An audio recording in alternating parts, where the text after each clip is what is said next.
Също както в приказките, преди да се срещне с нас, Анджи беше просто изоставено, бедно дете. Тя си нямаше никого и нищо.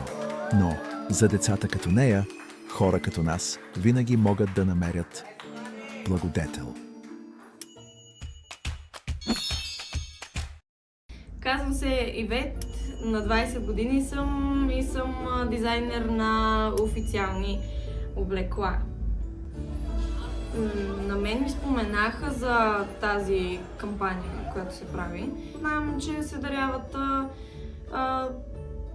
рокли, да кажем, на абитуриенти, предполагам и на момчета. Аз още не съм установен голям бизнес, че да мога да раздам тук 15 рокли, но каквото мога да дам, нали, аз с удоволствие бих го дала.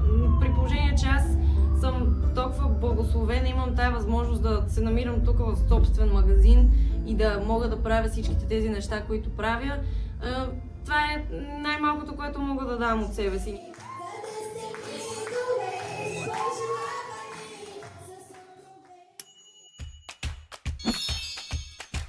Първият път, когато Анджи дойде тук, аз посрещнах така. Първо въпросът, който най-често питам хората е дали са се ориентирали към нещо конкретно и като цвят. Тя каза веднага розово. Викам идеално. Обърнахме се веднага към розовите рокли. Всъщност така роклята, която избрахме в крайна сметка, веднага и хвана вниманието. Доколкото разбрах, тя като цвят е търсила точно това. Пробвахме една друга рокля за всеки случай, която също седеше много хубаво, но тази, която избрахме в крайен случай, така правеше като принцеса, което и тя, както видях, иска да усети. Тя като я облече просто и светнаха очите. Аз винаги забелязвам при момичетата, като пробват различни рокли и когато облекат тази, която е за тях, просто някакси им светва лицето по различен начин.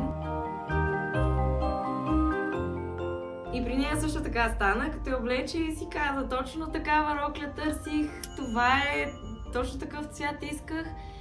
И тя веднага си знаеше, че това е нейната рокля според мен. И аз го видях, че си е нейната рокля.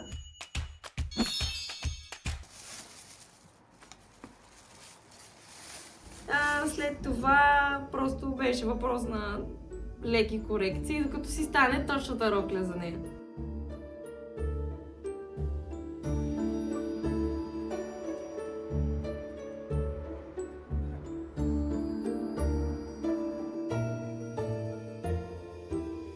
Научила съм се от родителите ми, които също баща ми дарява. Аз също наскоро го разбрах това, тъй като той не го казва, но е дарявал многократно.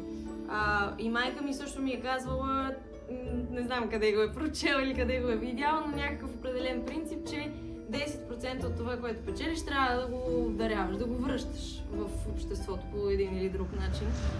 Като дължина и всичко може да се прави.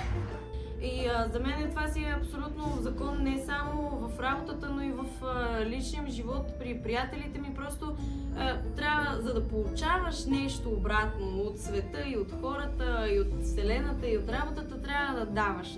Просто получаването не става без даване. И колкото повече даваш, толкова повече получаваш. И някакси получаваш едно такова по-различно удовлетворение, че знаеш, че си направил някой щастлив. Заповядай. Благодаря ти. С кеф да си я носиш. Благодаря много. Най-хубавата абитуриентка. Аз много бих искала всички да мислят по същия начин като мен, но за жалост няма как. Но мисля, че за това трябва просто да се дава добър пример на хората.